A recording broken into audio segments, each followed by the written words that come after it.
IET est votre émission qui fait de la vulgarisation agronomique. Cette émission vous est offerte par Astol, leader des engrais granulés et des engrais foliaires au Sénégal.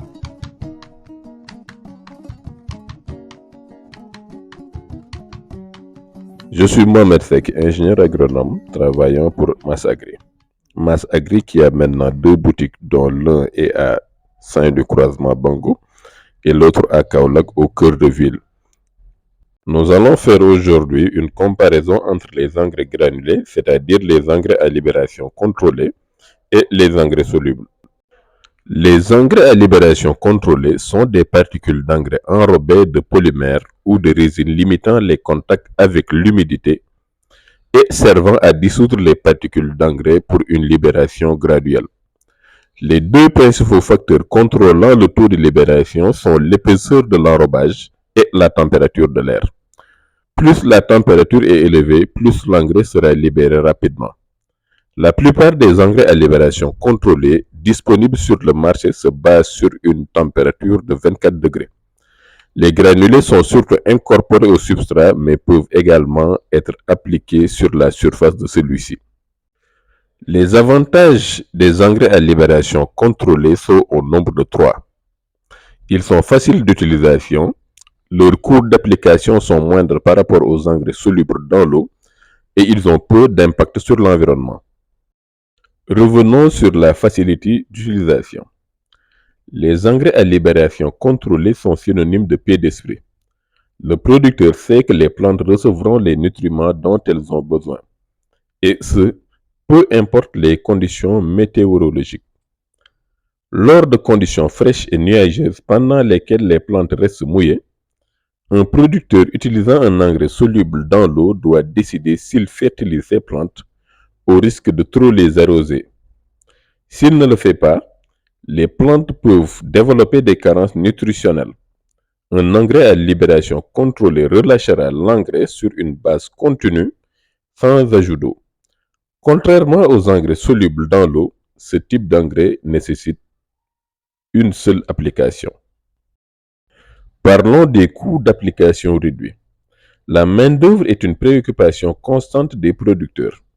L'utilisation d'un engrais à libération contrôlée peut réduire les coûts de main-d'œuvre en éliminant le besoin de mélanger et de surveiller les engrais solubles dans l'eau. Ce qui limite aussi le besoin de se procurer des équipements coûteux comme les injecteurs d'engrais. Par ailleurs, un engrais à libération contrôlée élimine aussi les risques de mélanger inadéquatement un engrais soluble dans la solution de base en créant un déséquilibre, ce qui peut compromettre la qualité des cultures.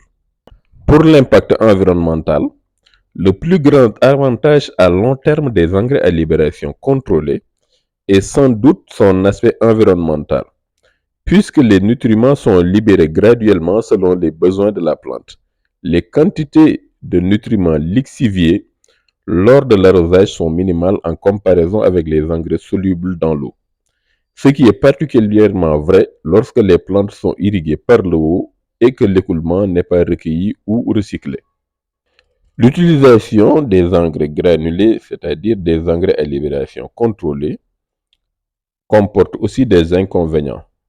Nous pouvons citer le manque de flexibilité, c'est-à-dire lorsque un producteur utilise un engrais soluble dans l'eau, il peut ajuster le taux d'application et la formulation à chaque arrosage, afin de répondre aux besoins spécifiques d'une culture et ce, selon les conditions environnementales. Un engrais à libération contrôlée ne permet pas ce type de modification. Lorsque les températures peuvent varier de façon inhabituelle, l'engrais peut être libéré soit trop rapidement, ce qui peut brûler les racines, ou soit se dissoudre trop lentement, entraînant ainsi les carences. Autre inconvénient, les plantes nécessitent différentes quantités de nutriments selon leur stade de développement. Par exemple, une jeune plante requiert moins d'engrais qu'une plante plus mature en croissance active. Les engrais à libération contrôlée sont relâchés à un taux relativement constant sous les températures stables. Il se peut qu'ils ne fournissent pas la bonne quantité de nutriments au moment opportun. Enfin, dernier inconvénient, La plus grande préoccupation relativement à l'utilisation d'un substrat auquel un engrais à libération contrôlée a été incorporé est la durée d'entreposage du substrat. Puisque les nutriments sont libérés selon la température, ceux-ci seront libérés dès leur incorporation dans le substrat. Par conséquent, le substrat devrait être utilisé dans les 7 à 10 jours suivant l'incorporation afin d'éviter les problèmes liés à des niveaux de sel élevés. Pour conclure, le meilleur type d'engrais à utiliser doit être déterminé par les producteurs selon leurs besoins et leurs ressources. Qu'ils utilisent un engrais à libération contrôlée ou un engrais soluble dans l'eau, les deux types possèdent à la fois des avantages et des inconvénients. Les deux options doivent être analysées en fonction du climat, du temps de l'année et des heures de travail vouées à la gestion et à l'application d'engrais.